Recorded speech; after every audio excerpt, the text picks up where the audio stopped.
गीता आणि तुमचं पुन्हा एकदा स्वागत आहे आपल्या यूट्यूब चॅनल स्मार्ट टिप्स मराठीमध्ये। तर मैत्रिणींनो, कसे आहात सगळे? आशा करते की मजेतच असाल आणि प्रत्येकाच्याच घरी सणावाराची तयारी जोरासोरात चाललेली असेल। तर आजच्या व्हिडिओमध्ये मी तुमच्यासोबत येत्या सणावारासाठी काही उपयोगी पडणाऱ्या होम डेकोरेशन वस्तू शेअर करणार आहे। तुम्हाला देखील तुमचं घर ऑर्गनाइज करण्यात उपयोगी येतील, त्यामुळे व्हिडिओला शेवटपर्यंत नक्की बघा।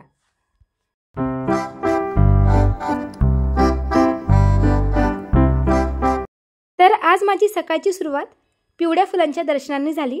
जे माझे रेग्युलर व्ह्यूअर्स आहेत त्यांना माहीतच असेल की माझ्या बाल्कनीमधून सुंदर असं पिवळ्या फुलांचं झाड दिसतं। बघा किती जास्त बहार आलेला आहे ना। अगदी सकाळी सकाळी याला पाहून मन प्रसन्न होतं। आजकाल तर बाल्कनीतल्या झाडांकडे लक्षच जात नाही। अगदी बेडरूममध्ये जरी बसले असेल ना तरी याच झाडाकडे लक्ष जाते। पण आज मात्र ना या झाडाची एक फांदी तोडल्या गेली, नंतर तुम्हाला व्हिडिओमध्ये दिसेलच। खूप जास्त वाईट वाटत होतं, कारण जे प्लांट लवर असतात ना त्यांना माहितीच असेल की घरात झाडे असली तर किती प्रसन्न वाटतं आणि या झाडाला पाहून तर अगदी मन खुश होत होतं। पण ते आपलं झाड नाही आहे, त्यांचे जे ओनर आहेत त्यांनी या झाडाची फांदी तोडली आणि असं आमच्यासोबत भरपूरदा झालं आहे। आम्ही जेव्हा जुन्या घरात राहत होतो ना तेव्हा आम्ही 100 पेक्षा जास्त झाडं लावली होती आणि तिथल्या देखील ओनरनी जसं आम्ही घर सोडलं पूर्ण जमिनीची झाडे उखाडून फेकून दिली। जेव्हा आम्ही त्या घरी गेलो ना आम्हाला एवढं वाईट वाटलं, पण आपल्या हातात काहीच नसतं। पण आम्ही आमच्या घरी भरपूरशी झाडे लावली आहे। खरंच घरात झाड असली ना घर अगदी पॉझिटिव्ह वाटतं, प्रसन्न वाटतं आणि दिसायलाही अगदी सुंदर दिसतं। कोणी घरात आले की घरात प्रसन्न वाटतं।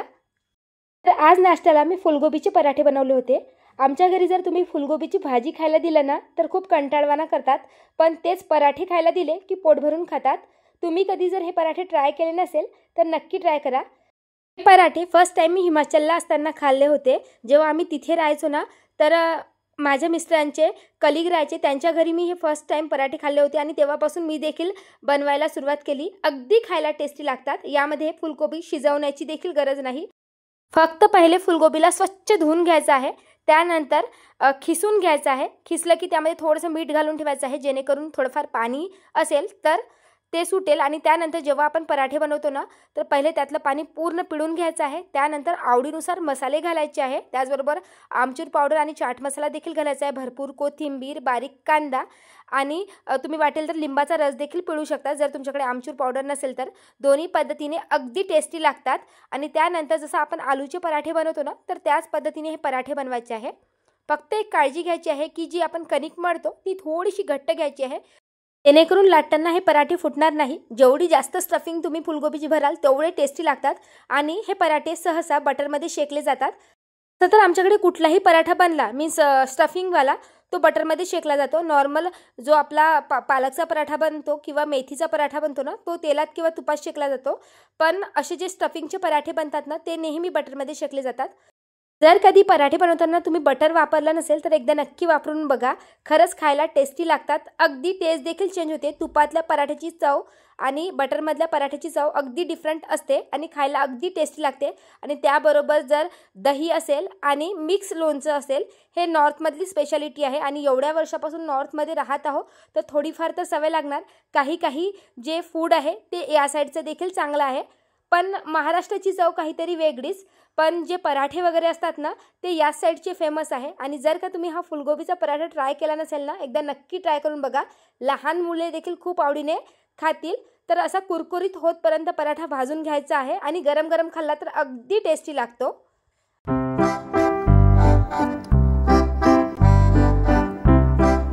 त्याचबरोबर जेवणामध्ये बनवली होती तर्रीदार आलूची भाजी आणि नवरोबांच्या टिफिनसाठी बनलेलं होतं वांग्याचं भरीत। तर बरेच दिवसानंतर हे भरीत मी बनवलं होतं। तर आता नियाच्या शाळेची वेळ झाली होती त्यामुळे तिचा टिफिन पॅक केला आणि तिला सोडले। तर हा टिफिन ना मी मिशोवरून मागवला होता। क्वालिटी तर खूपच छान रिसीव झाली व गेल्या 2-3 महिन्यापासून हे प्रोडक्ट मी यूज करते आहे। पण झालं काय की जेव्हा मी हे बॉक्स ऑर्डर केला होता, मीन्स हा टिफिन डबा ऑर्डर केला ना तर पैसे पे केले होते, पण काही कारणानं हे प्रोडक्ट कॅन्सल झालं आणि पैसेही वापस आले नाही। खूप जास्त कंप्लेंट केल्यानंतर कुठे प्रोडक्ट मिळालं। तर मी तुम्हाला फक्त सांगायचं की कुठलेही ऑनलाईन तुम्ही शॉपिंग करत असाल ना तर पैसे कधीच पे करू नका। कुठलेही ऑनलाईन प्रोडक्ट मागवायचं असेल तर ते कॅश ऑन डिलिव्हरीच मागवायचं। आणि आज लवकर स्वयंपाक झाला होता म्हणून याला खाली सोडायला गेले, पण मात्र या सुंदरशा झाडाची फांदी तोडली गेली होती। खूप जास्त वाईट वाटलं, पण करणार काय। आणि त्यानंतर आल्यानंतर आपल्या कामाला लागले. तर इथे नवरोबांच्या टिफिनमध्ये मी वांग्याचं भरीत बनवलं होतं, त्याचबरोबर आंब्याचं गोड लोणचं. पहिले तर टिफिन पॅक करून घेतला आणि त्यानंतर आमच्यासाठी आलूची भाजी बनवली होती. आई आणि माझ्यासाठी आलूची भाजी, त्याचबरोबर निया देखील आलूची भाजी खाते. आणि प्रबोध आणि बाबांसाठी वांग्याचं भरीत बनवलं होतं. आणि आमच्याकडे कच्चं भरीत बनवलं जातं, मीन्स वांगं भाजून घेतात पण फोडणी घालत नाही, वरून फक्त त्यावर जिरा मोहरीचा तडका मारला जातो. आणि हे भरीत देखील खूप छान लागतं. आणि त्यानंतर पूर्ण किचन क्लीन करून घेतला. हे माझं रोजचंच रुटीन आहे. एकदा स्वयंपाक झाला की पूर्ण किचन व्यवस्थित क्लीन करून घ्यायचं, म्हणजे दिवसभर आपल्याला किचनमधलीच कामे करायचा त्रास येणार नाही. किंवा कुठलं दुसरं काम करत असलो की आपल्याला मग चालू असते की किचनमधलं हे काम राहिलं आहे, ते काम राहिलं आहे. एकदाचं जर किचनमधलं काम संपवलं तर घरातली बाकी कामे करायला आपण मोकळे होतो.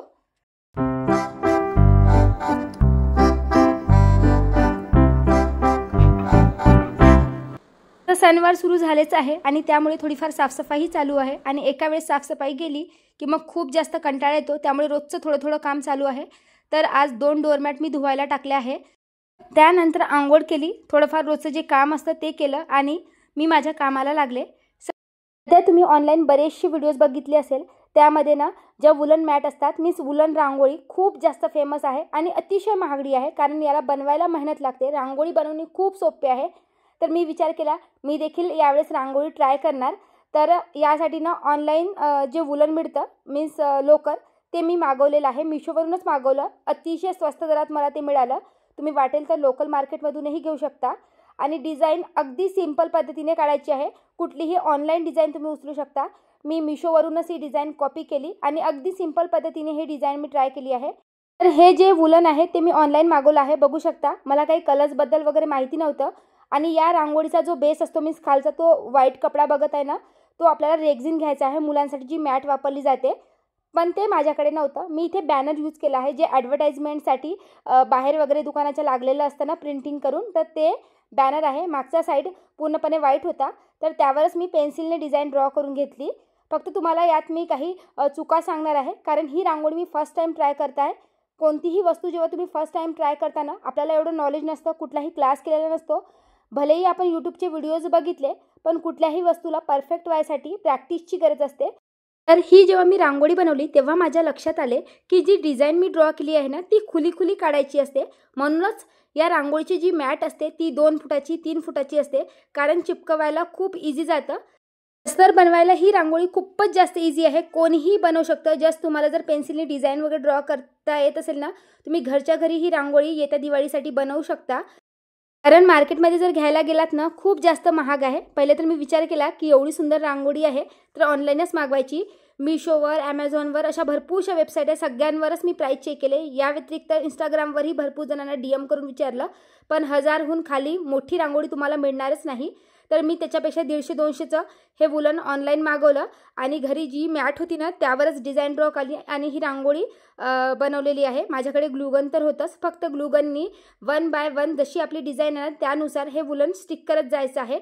अगदी सोपं आहे चिपकवायला. घरात जर 10 वर्षाची मुलं वगैरे असेल ना, त्यांना जरी हे काम दिलं तरी ते आवडीने करतील.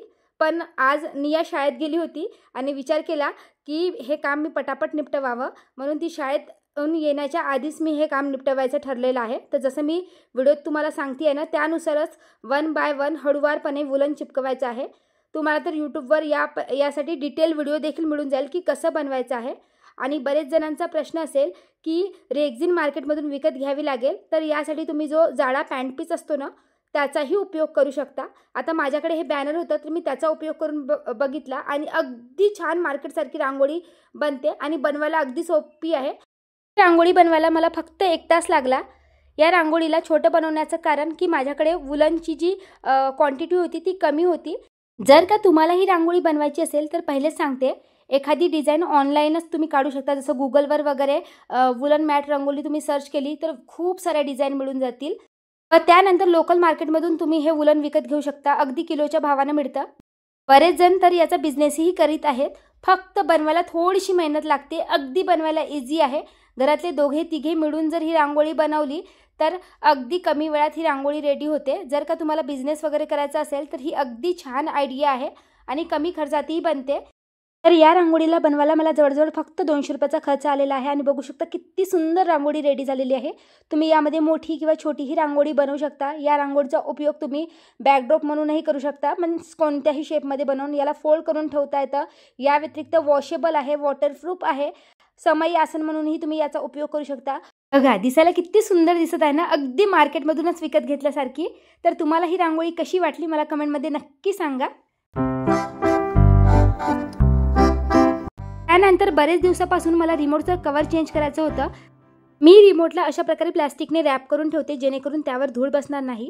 जर आपण डायरेक्टली रिमोट वापरला ना तर त्याच्या बटनमध्ये धूळ जाऊन बसते आणि ती दिसायलाही घाण दिसते आणि त्याला क्लीन करणे देखील खूप डिफिकल्ट आहे। त्यामुळे नेहमी अशी प्लास्टिकनीच कवर करून ठेवते। यासाठी मी ऑनलाईन कवरही मागवले होते, पण त्या कवरमध्ये टाकून ठेवलं की निया काढून ठेवून देते आणि मग रिमोट खराब होऊ शकतो। त्यामुळे सध्या तरी मी त्या कवरचा उपयोग करत नाही। अशा प्रकारे प्लास्टिकनीच रॅप करून घेते आणि मागच्या साईडनी सेलो टेपने व्यवस्थित पॅक करून घेते। मी तुम्हाला पूर्ण पॅक केल्यानंतर दाखवते। दिसायला अगदी नीट अँड क्लीन दिसते आणि त्यावर धूळही बसत नाही आणि धूळ जरी बसली तर ती प्लास्टिकवरच राहणार आणि इझिली एखाद्या वाईपने ती क्लीन होऊन जाणार। तर बघा आता रिमोट किती व्यवस्थित पॅक झालेला आहे आणि दिसायलाही अगदी छान दिसत आहे। जर का तुम्हीही रिमोट डायरेक्टली वापरत असाल, त्यामध्ये खूप जास्त धूळ जमा होत असेल तर ही वाली आयडिया एकदा नक्की ट्राय करून बघा। या व्यतिरिक्त घरात जर लहान मुले असतील ना तर रिमोट डायरेक्टली तोंडात टाकतात, त्यामध्ये खूप जास्त धूळ बसलेली असते, ती तोंडात जाते आणि इन्फेक्शनची चान्सेस वाढतात। मग अशा वेळेस तुम्ही अगदी 0 कॉस्टमध्ये ही आयडिया ट्राय करू शकता। याने रिमोटही दिसायला छान दिसते आणि सेफ देखील राहते। इतक्यात ऊन खूप छान निघत आहे, त्यामुळे कुठलीही वॉश केलेली वस्तू लवकर सुकते। एक डोअरमॅट सुकली होती, कारण किचनमध्ये विदाऊट डोअरमॅट राहिलं तर समोरचा जो सिंकच्या समोरचा एरिया आहे तो खूप जास्त घाण होतो। त्यामुळे ही डोअरमॅट सुकली होती, तर मग सिंक समोर नेऊन ठेवून दिली जेणेकरून तो एरिया खराब होणार नाही।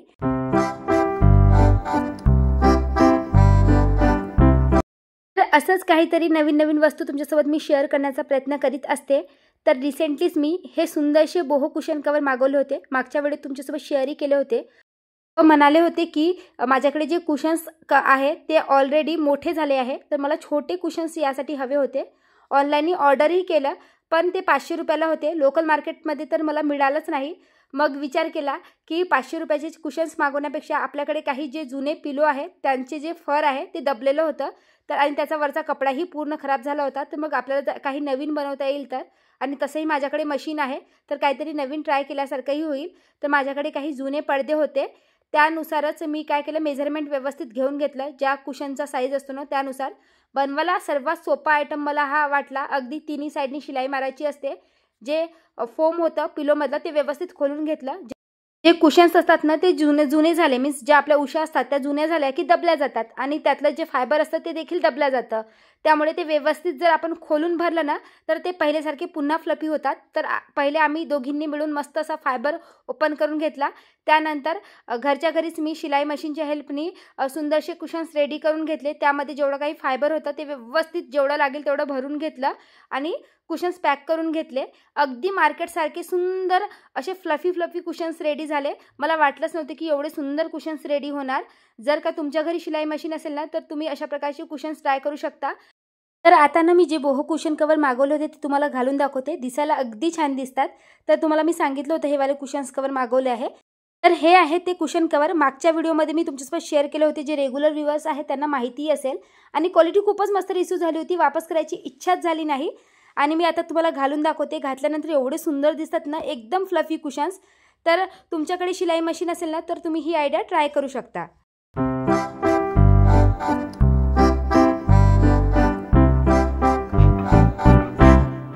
मैत्रिणींनो, असं आहे माझं थोडंफार डेली रुटीन। त्याचबरोबर येत्या सणावारासाठी या छोट्या छोट्या वस्तू मी कमी पैशात ट्राय करण्याचा प्रयत्न करीत आहे। जर का तुम्हालाही अशी क्राफ्टिंगची वगैरे आवड असेल तर तुम्ही घरच्या घरी अशा कमी किमतीत वस्तू बनवू शकता। दिसायलाही अगदी छान दिसतात आणि आपण काहीतरी नवीन केलं यात आपला आनंदही मिळतो। तर कसा वाटला आजचा ब्लॉग मला कमेंट करून नक्की सांगा। व्हिडिओ आवडला असेल तर व्हिडिओला लाईक करा आणि असेच व्हिडिओ पाहण्यासाठी चॅनलला देखील सबस्क्राईब करा।